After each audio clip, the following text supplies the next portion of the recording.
Good morning, Instagram.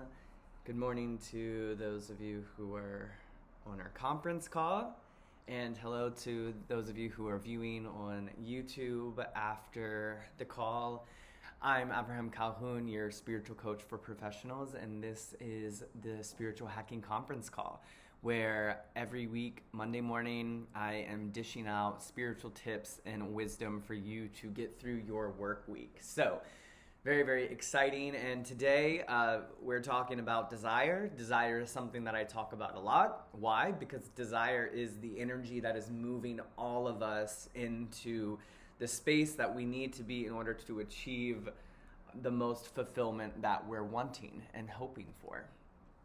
So first, when I begin talking about desire, what I want us to remember is that there is a lot of thought throughout different spiritual traditions about desire. And this is actually something that we talk about in the blog post that was just posted. So you can head over to peacewith.net and find our most recent blog post where we talk about different religious perspectives of desire. Now, of course, at Peace With, we're teaching secular spirituality, right? So we're not necessarily asking people to believe in a certain deity or a certain way of thinking, but rather we're trying to learn from the collective wisdom that exists in all spiritual traditions and pairing it with emotional intelligence, psychology, and conflict resolution in order to make positive and productive changes in our lives, which are super important. So when we're talking about different religions, really what we're just trying to do is compare and contrast and understand. So for example, Christianity may look at desire a little bit more like desire is something that we all have, and there are good desires and bad desires, whereas Buddhism may look at a little bit of desires like in order to free ourself from physicality, we try to remove desire completely. Now there's a lot of debate and differences amongst the religions themselves on how they view desire. So when I'm talking about desire, what I want you all to understand is that I'm talking about it as if desire is the number one energy that we need to survive, right? So we've talked about this a few times. There is a biological and psychological precedence for desire, for using it, whether you want to call it an emotion, a feeling, it's something that is innate within us, and it's biological. It's what allowed us to seek out those fatty types of foods in order to develop the right brain chemistry that we needed to provide for our families, to build shelters, right? So desire was something that constantly kept our species moving and allowed our species to develop into the advanced society that we are in today. So remember that you are a being of desire, and that innately your desire is not wrong. It's not wrong to want things. It's not wrong to want more even. It's really how you practice your own desire. How are you actually using your desire?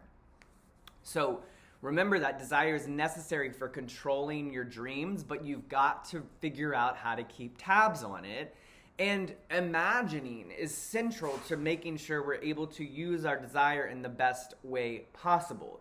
So, for example, when we become adults and we get bogged down with work and stress and everything that's going on at home, whatever it may be, we start to kill those childlike desires within us, the things that we always gravitated to as children, or our passions, the things that made us really sing and get excited, right? And so that's the first thing that I'm wanting to remind people, is that imagining and living in that space of dreaming about the world that you want is such a powerful thing. One of my friends who's also a major coach for in the hair industry, David Bosher, he talks about this a lot, this idea of using imagination to really create the reality that we're wanting to live in. So remember, what starts to happen then? Like, why are we not able to actually manifest and achieve those dreamlike desires that we have? Well, it comes down to fear and mind movies that eventually hold us back from really achieving what it is we want to achieve. So for example, recently, my one story that I can share of someone that I know, they wanted to audition for a show that they wanted to be a part of, and they were really, really worried. They're not necessarily the best public speaker, and they don't necessarily like to be the center of attention, but they've always wanted to do a show. And they constantly were listening to these movies in their heads. There was fear, there was doubt. I'm not going to get it. I'm not good enough. I'm not this enough, right? Those movies start to come in, and then they destroy that imagination. They destroy that reality that you can live in your mind. Well, and the good news is that this individual actually didn't listen to those negative mind movies that were pulling them away from a deeper desire within them, something that was going to allow them to reveal more light in their lives and also for others. And instead of listening to those negative mind movies that push them away from living into that dreamlike desire, they just said, you know what, forget this negative voice, forget these mind movies, and let me lean into this desire and really do it in the right way. Now, that's where it gets tricky with desire. How do you know when it's appropriate to give into certain desires, right? Because there are desires that can hold you back. There are desires that are negative. And that's really what it is all about. It's finding out how to keep tabs on your own desire. Really thinking about what are my goals as it relates to my life purpose and my values. The things that I find really important, the passions that I have, the dreams that I want to achieve. What are the positive desires that I need to develop in order to get to those dreams? And once I can start determining that, then I can start to act, making steps, following step by step the little pieces that I need in order to get to those dreams. And now this is where manifestation gets kind of challenging, because when you have a large goal in mind, let's say for me, like building this company, you have this huge goal in mind. Sometimes it gets daunting and it's like, I don't know what to do. And then the thought of even acting gets scary because you're like, I'm not sure what to do it. So this is now where I want to start moving into more the idea of manifestation. So we've talked a little bit about desire, keeping tabs on our desire, understanding our desire, understanding the dreams that we want, and using positive desires to push us closer. Now let's actually talk about what it means to manifest those desires. Really bring into the real world what it is we're wanting to do. Now, one of my favorite spiritual coaches online also, her name is Kathy Heller. You can find her on Instagram. I highly recommend you go check out her Instagram. She has really, really great things on there. And she talks about manifestation, and she says, when we're thinking about manifestation, we need to think about four main things. And those questions are the how, the when, the what, and the why. Oftentimes, when we're trying to manifest our dreams, we get really stuck on the how and the when, right? The how. How do I make this happen? What do I actually need to do in order to achieve the dreams that I'm wanting to achieve? When is it going to happen for me? It's not happening enough. I'm impatient. I'm feeling frustrated, right? So I'm going to talk a little bit about my journey with this, especially the how and the when. When I wanted to build my business, it was always this aspect of, I don't know how to do it, so I can't do it yet. Or I don't have the right thing, so I'm not ready, right? Like the when. And instead, what I forgot, I'm a student of Kabbalah. And Kabbalah teaches that this physical universe, this is a world of action. This is a world where we have to do. And sometimes what's happening when we're trying to manifest our dreams and we're trying to manifest these deep innate desires connected to our soul, we get stuck in the how and the when. And instead, we don't focus on the what and the why, right? That more imagination part. The imagination part is really important. So when I was getting stuck on this how, it completely debilitated me. And it continued to create negative mind movies because I never thought I was good enough. I said, well, I can't do that. I don't have the right equipment. I don't have this. I don't have that, right?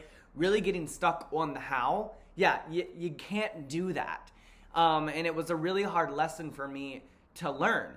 Also, because what starts to happen is you start to create negative emotions in your mind, and then you start to act from a place of negative desire or selfish desire. So I'm going to talk a little bit about this not doing versus doing.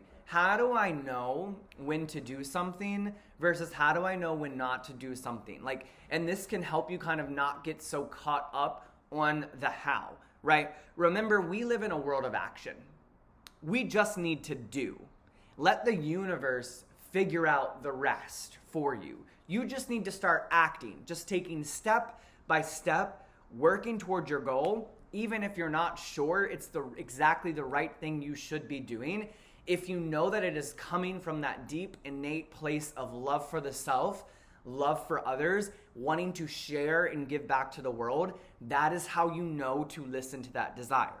So in Taoism, there's this concept called Wu Wei. And what it essentially means is not doing. Now, here's my story about really determining when is it okay, when do I need to use action, when do I actually need to just do without any thought, just because I know this is the world of action and I need to create, and when do I need to sit back and just let the creator enter into the space.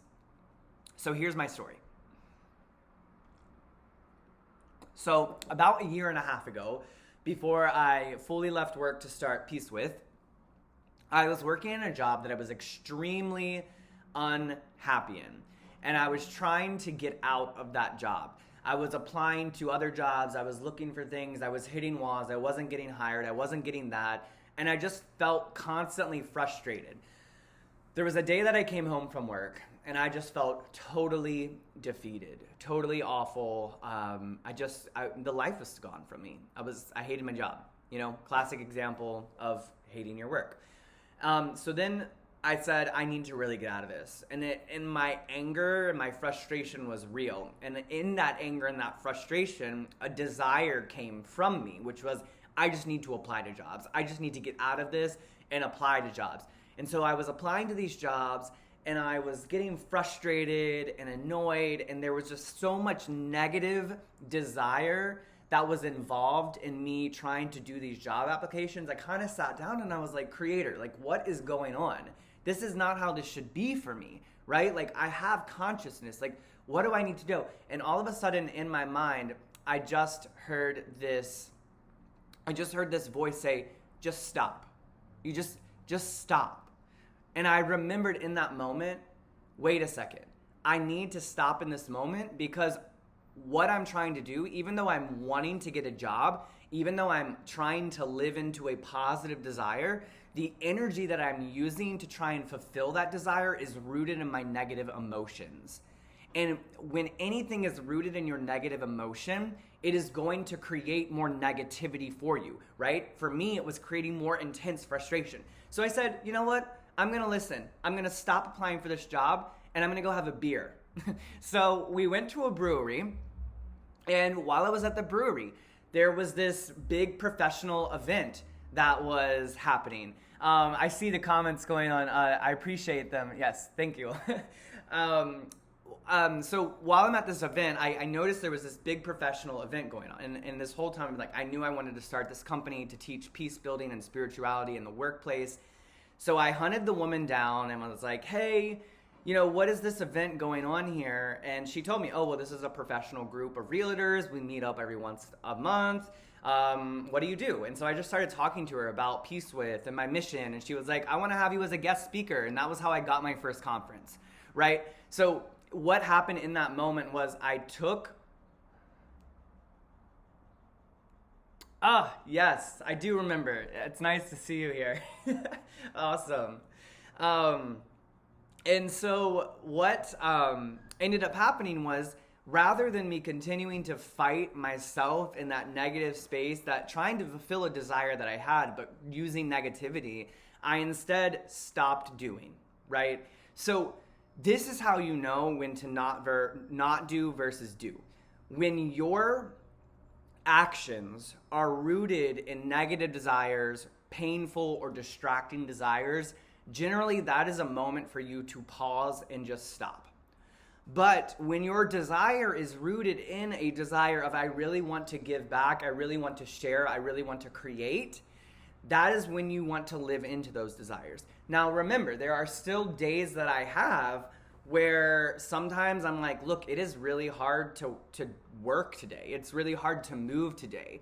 And I just try to remember, why am I doing what I'm doing, right? And so this is, again, where Kathy Heller, the spiritual coach that I was just recommending, talks about what we should be focused on mainly is that what and that why. Why am I doing this? What is my true innate desire in here? And it is really to reveal light for me, right? And what is it that I'm trying to achieve?